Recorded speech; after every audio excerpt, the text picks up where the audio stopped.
Speaker recognizes Representative Tlaib. Thank you, Mr. Speaker. I appreciate the opportunity to speak on the final passage of both the education and the general omnibus budgets. I appreciate the House Appropriations Chairman for his willingness to hear our recommendations during this process, although 98% of them were ignored. This budget proposal goes way too far, Mr. Speaker, so far that it hurts our core services for our veterans, our seniors, our children, and families that need us to help ensure that we protect them from the harms that this budget will cause. The budget threatens the values of our state. It does not invest in education. It does not give our middle-class families the tax relief that they desperately need or opportunities for real job creation. The past two budgets that shifted the tax burden on our families didn't work, Mr. Speaker. It hasn't made our kids' classrooms smaller or helped our children succeed. The tax shift didn't help our families thrive. It didn't decrease in unemployment. The shift didn't help small businesses where we know the names of the owners, not the CEOs, who bring economic development to our local neighborhoods and always hire Michigan residents. In so many ways, a budget expresses the values of who we are as a state. And this budget lacks the value of fairness and opportunity and rewarding hard work by not investing in education, tax relief for our hardworking Americans, and making sure that every Michigander has every chance to succeed. Mr. Speaker, here is where this budget fails our children, veterans, middle class, and small businesses. We fail to help create a healthier Michigan. It is wrong, absolutely wrong, to deny hardworking Americans access to health coverage by not supporting accessibility to Medicaid. When the budget for community health surpasses all state budgets, it tells us that our families are sicker and in need of prevention programs and health services. We need to take the politics out of this budget. If we did, there would be no question about the importance of helping close to over 500,000 families across this state gain access to health care. This does not account for savings it will give our state to adequately provide mental health service for our veterans, children, and quality care for our seniors, preventive care for those in risk of heart disease and cancer. Imagine the children who will see their parents and their grandparents live long and prosper because, for the first time in their lives, they didn't have to put their health last because of no access. So, Governor, you definitely have this side of the aisle because we're putting people first and politics aside. Another area where we don't invest is in our children. Protecting our children should be a priority in this budget, absolutely 100%.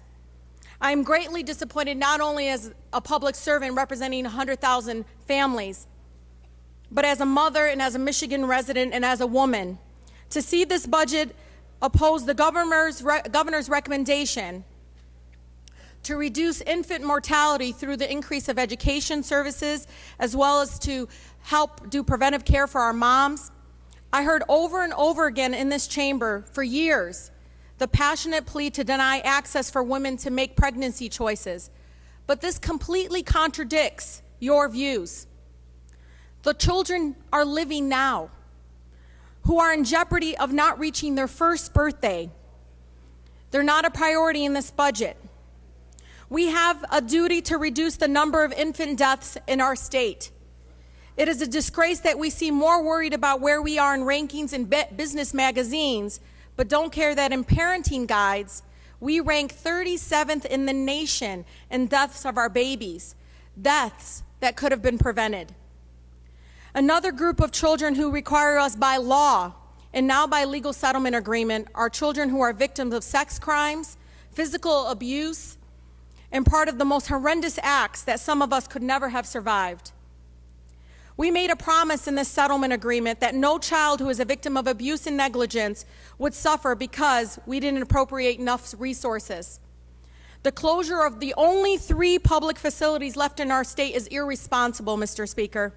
To eliminate over 600 frontline workers, the majority being child welfare workers who protect our children in this state, will take us back into the court system. A few months ago, an 8-year-old, Tamara Green of Detroit, was stabbed to death by her mother in front of her 4 other siblings. Tamara was an active case with the Department of Human Services. This tragedy could have been prevented. We need enough child welfare workers to investigate the thousands of abuse and negligent complaints that come from teachers, police, doctors, and neighbors. We can't allow one child under our care to die or be hurt. Again, this would lead us back into the courts because we are far from compliance with the settlement. We can't afford to eliminate the core services of our poorest and most vulnerable families by cutting our frontline workers that help prevent home foreclosures, utility shutoffs. They even help bury our loved ones when a family can't afford it. Obtain access to health care for children and our seniors. Mr. Speaker, poverty has increased in our state. It has not decreased at all. And that is the true measurement of success within the Department of Human Services. When I look at that budget, I don't see numbers or spreadsheets. I see people. When no child goes to bed hungry is when we have done enough in Department of Human Services. The other area is early childhood education. To not fund the Great Start Readiness program that helps our youngest children across the state prepare for school so they can flourish is unconscionable, especially after the amendments offered by my colleagues yesterday. The same House members who refused to support our children decided the following was a priority. My colleague from District 23 steered more than $150 million for roads, Mr. Speaker. Potholes were more important than the holes in our education system. When the Michigan dashboard states that close to half of our children in the state of Michigan are not reading at basic reading levels. The funds should have been steered towards our children, classrooms where the return on investment is irreplaceable. Children should always come before roads, Mr. Speaker. Another amendment that was ironically more successful than any of our education amendments yesterday was $1.5 million shift from our state's special maintenance fund to a Delta County bridge. I think we need to value our children's future just a bit more. The priorities displayed in this budget take our state in the wrong direction, Mr. Speaker. We need to get it right by putting our babies first. Our children deserve it. This budget does not value the importance of creating a safety net for our seniors and our families. Our families deserve a fair opportunity for a better life in Michigan.